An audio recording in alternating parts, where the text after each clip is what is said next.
everybody. Welcome to this week's Prophetic Trumpet as we continue the prophetic unveiling. We are now 16 weeks in. That's 16 episodes. If you have not caught them all, they are readily accessible right here on this platform. And today we're going to talk about the ties to revelation of things that are going on, things that we've discovered.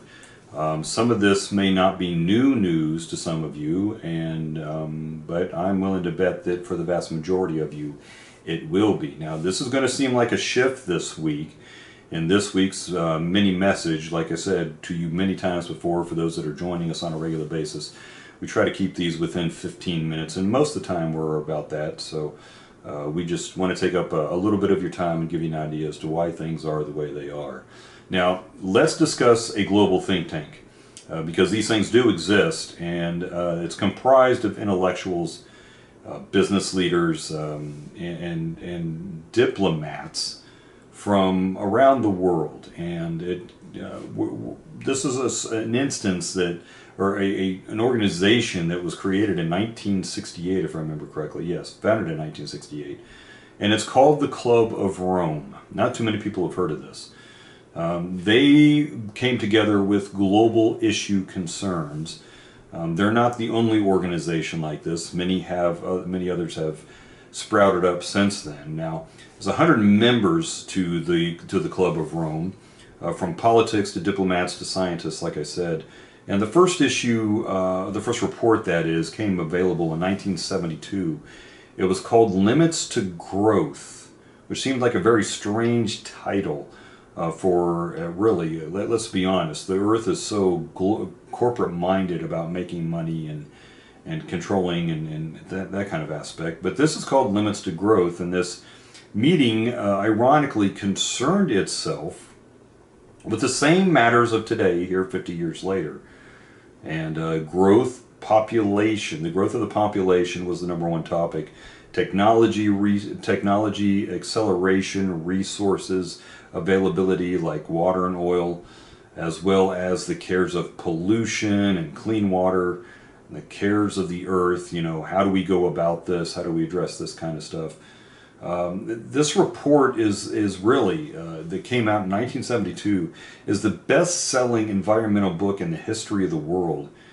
And it did claim that by 2025, crucial matters must be taken to consolidate and preserve movements to curb what they perceive as dangers to the world.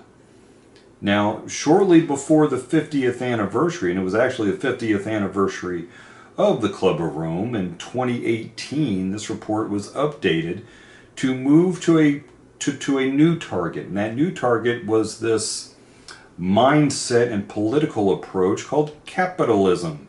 And it saw capitalism as an enemy to the planet, now adopting climate change to its reasoning why, saying climate change and capitalism cannot coexist. Well, the fear is the same, that despite 8 billion people on the earth, on the planet, that resources that were threatened nearly 50 years ago when this was put out, they're still under this huge threat of depletion, despite not being depleted like they said they would be in 50 years. Now, further new challenges have come and have been discovered in the financial market instability that we experienced multiple times over, and that usually occurs about once every 8 years, or actually every 7 years if I remember correctly. Digital economy, technology empowerment, and as well as skewed distribution of income and wealth. Remember the economic level of the people behind this, by the way. These are the challenges that they see. Remember, they're talking about this is a problem. Digital economy is a problem. Technology is a problem. Empowerment is a problem. Skewed distribution of income and wealth is a problem. That's what they're seeing here in 2018, and well, when this 50-year report was put out. And the measures that they take to enforce the limit to access to the free people of the world to resources, plus an enforcement, I might say, of only gaining so much without government permission, was an absolute demand, and this kind of showed itself in the last 50 years in the form of licensing to restrict access. If you want an example of that, how many of you have to have a fishing license to go fishing with the possibility of supplying food to your family? Now, this can be found at the greeneconomycoalition.org. I've got the citations up. There's a link, as I do one other one that's on today's report. Now, this claim has also been that the ecosystems are under severe strain and control from the people must be taken. In other words, free people must not have any control of this. It must be put into the hands of a global government for the common good of us all. Yeah, where have we heard that before? The same is, the same is the same, really, for the independent wealth of people. It must be taken, and it must be distributed to balance the wealth disparity and alleviate financial crisis created by isolated nation states. Another issue they have is that national interests are going to clash with global priorities, such as what's been described. Does any of this sound familiar? They're trying to crash what a national identity is. We'll get to this in a minute. Just hang tight. So, further part of their strategy were trade agreements. They developed trade agreements with the people that follow their philosophies and their understanding, and shared the attitude towards these topics and saw them as problematic and that they must be curtailed.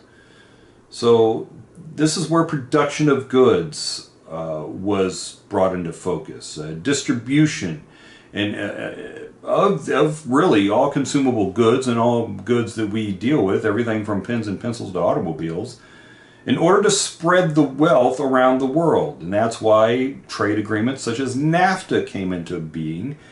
That's why these trade agreements came on a much larger basis across entire continents, like the European Union and the ASEAN, the Association of Southeast Asian Nations, that is. These are organizations, these are unionships that form to benefit major corporations moving from the United States to the other regions of the world for the sake of production and stealing jobs and wealth and control one region, the United States of America. In other words, they had to take the production and the wealth of the United States down and redistribute it.